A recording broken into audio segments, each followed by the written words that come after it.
So spinning there in this vibrational reality is a full version of everything you want. All the money, all the bodily conditions, all the feelings in relationships that you want, all of the material objects, everything is queued up vibrationally. And don't scoff at that, because everything that is manifested, including your earth spinning in its orbit, spun in a vibrational reality first.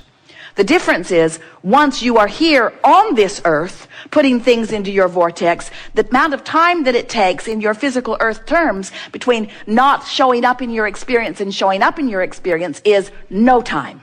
When you become a match to the vibrational vortex and all of those cooperative components that have been assembled, when you become a vibrational match to that, it is instantaneous. In the moment that you stop the resistance, the trail lights up. Now, we want you to understand that as creators, the lighted up trail is what you're looking for. You really don't want the instant manifestation. Can you imagine the absence of satisfaction that a sculptor would have if in the moment he touched the clay, it just became the statue? There's a clump, there's a clump, there's a clump, there's a clump, there's a clump. He wants to mold it. He wants to let it evolve. He wants to discover it. He wants to be part of it.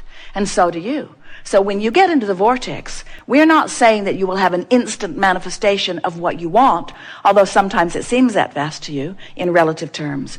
What we are saying is, when you get into the vortex, the trail lights up. Your feeling of empowerment ensues, and the details begin to unfold as you follow the path and let your creative mind take you blissfully on the path of becoming that you've set into motion even before you stepped foot into this physical body. Creating is so delicious, and it's what we all are. And you came into these bodies intending to sift through the contrast in order to discover more desire. Sometimes as physical beings, you think you're here to struggle your way to success, and we say that cannot be. You can struggle your way into asking. You can suffer your way into knowing that you don't want that and that you want something else. And it's an interesting thing, because when you know what you don't want, an equivalent, equal, counter desire is always born. So this vortex of creation that you have put into motion is filled with the culmination of what life has caused you to create in your asking as you sifted through contrast. Ooh, wasn't that beautifully said? This vortex is full of the vibrational equivalent of the asking that your physical experience has inspired through the sifting of the contrast that you have discovered along your way. You've created a vibrational reality that you hold ownership to, that stands in readiness for you, that waits for you eternally. We think you should get it now, however. We don't think that you should wait anymore. We think it's time for you to get into the vortex and begin to reap the reward, to find the answers, to solve the problems, to feel the exhilaration, to be the being who you have created. We think it's time. And otherwise, you can do it when you croak. It's your call. We're eager to talk with you about anything that is important to you. It is our desire to coax you into the vortex. Thank you for everything. As my desires begin to manifest and unfold, I sometimes get anxiety. Not anxiety, I don't know the word, but I see them starting to unfold. I get excited, and then they sort of slow down, manifesting. Well, now let's talk about this, because you're really going to like this. We haven't spoken this in this way before, but then we haven't come to the place that we'd already come to before you said that before either. In other words, we just laid a really good new basis to understand this question in a new way. You're going to feel it in just a moment here. So, if it is true, and it is, that as a problem is coming into focus, a solution is too, then isn't it equally true that as a solution is in focus, that an equal problem is in focus too? In other words, have you ever seen a sound wave or a light wave or any kind of vibrational wave? There's two sides to the wave, aren't there? In other words, the wave, it has an equivalent It can be small and it can be large, but it's equivalent in either case. So when you knew what you didn't want and now you know what you do want, so life is moving forward.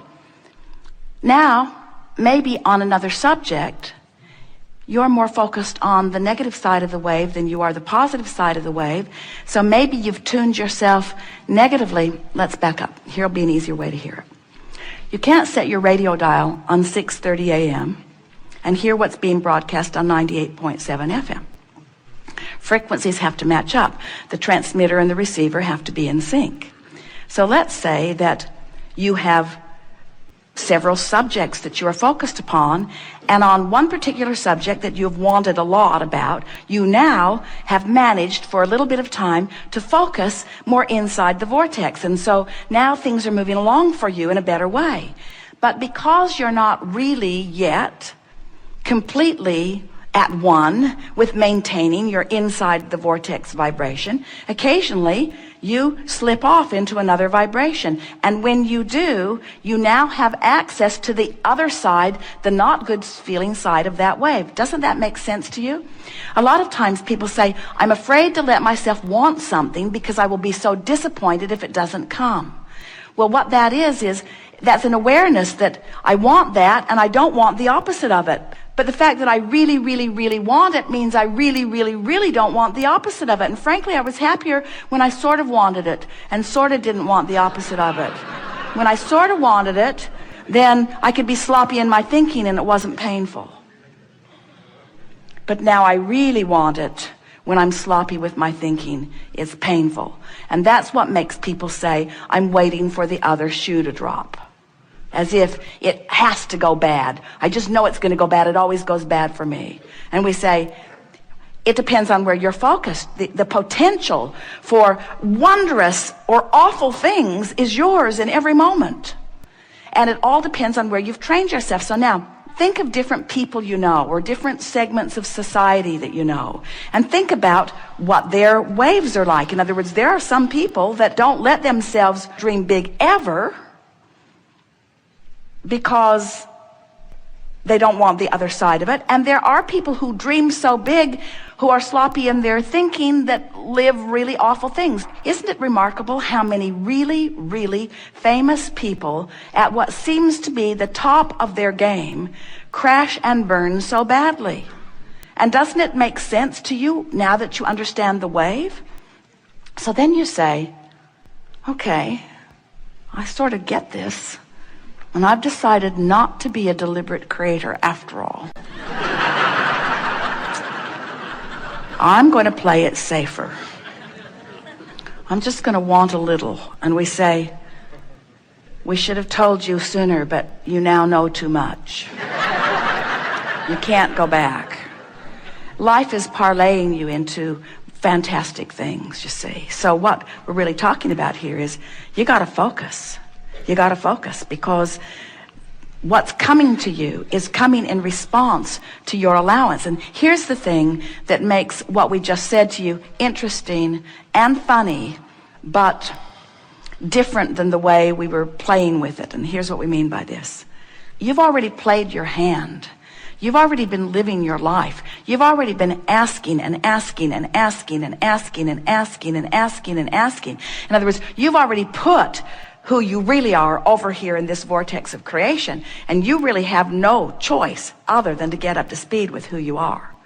So what you just said to us is, well, I've been letting myself get up to speed with who I am, but now I'm worried because I can't maintain it. And we say, you got to practice that. You'll crash and burn a few times, but all that'll do is make you more determined to focus until you'll reach the place where it will matter to you that you focus inside the vortex. Give us more. I don't have little desires. I have huge desires. Yes. So I see them starting to happen. And Yes. then I have friends and family start calling me and how we're so excited, and can you give us an update? And I try to just stay away because I can feel their anxiety. Here's the thing. This will help you a lot. If anybody's having an anxiety, it's because they're looking for the manifestational evidence. And this is a really good idea for you to hold relative to where you're at. This is the precise piece that will soothe this for you. This vortex of creation, it's the vibrational foundation for all of the good that manifests. And when you have full view of it, that's when you feel utter faith, because that faith is knowledge in something not yet seen. And the reason you can't see it is because it's pre-manifested. But there is so much that is wonderful that is pre-manifested that you can feel. Did you get that? Now, for somebody outside the vortex, what they heard us just say was, you have to trust us, and we've just got a different version of the fairy tale for you. And so we can understand why from outside the vortex, skepticism and cynicism and pessimism would be something that you are feeling. But if you can accept the reality of this vortex of creation, and you can realize that when your friends and family and well-wishers are coming to you, you can't give them the evidence yet, but you can give them your emotional, vibrational version of it. And so what they're reaching for from you is your feeling of elation, your feeling of optimism, your feeling of knowing. Have you ever been part of something where there was a leader who knew even before there was manifestation, and that leader just knew so clearly that you knew too, and couldn't you ride the current of that knowing? And weren't there always those naysayers who couldn't see it and couldn't feel it, who were determined that it wasn't going to come to be? But because someone knew, and because you knew they knew, then you knew a little too? That's the best that you can do for those people, because almost everybody is demanding. That's why science and medicine moves slowly forward, is because they need to see it before they believe it. And that's backwards. You got to believe it before you can see it. You have to believe it in order to get in the vortex, and you've got to get in the vortex before you can see it, before you can rendezvous with the circumstances and events that are going to bring the manifestation of it about, you see. It's really interesting. This reality that humans claim and cling to is such an arbitrary thing. You are billions of people with billions of different perspectives of life experience, literally creating billions of different worlds, and yet pretending that it's all one big world that you're all sharing equally. And it's not even close to that, you see. You are on these vibrational islands with law of attraction spinning on your individual vortices, giving you exactly what you are a vibrational match to. So the first thing that we would say to you is, if we were standing in your physical shoes, would leave them all out of the equation, well-wishers or not. Because if you need to prove to them what they need to see, then they've got you focused outside the vortex, and that's why you feel a diminishment of your joy. So somehow you have to convince them that you're onto something, and you know you're onto something. We know that they are well-meaning, and we know that you know that they are well-meaning. We're just saying, you got to do what's easiest to keep you focused in the vortex. So if someone says, how you doing? You say, tuning my frequency.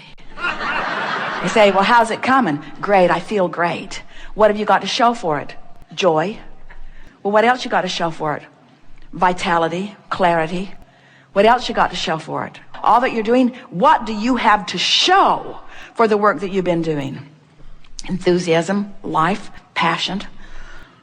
That all? And what they're really saying to you, don't you think paying this price of joy is too great?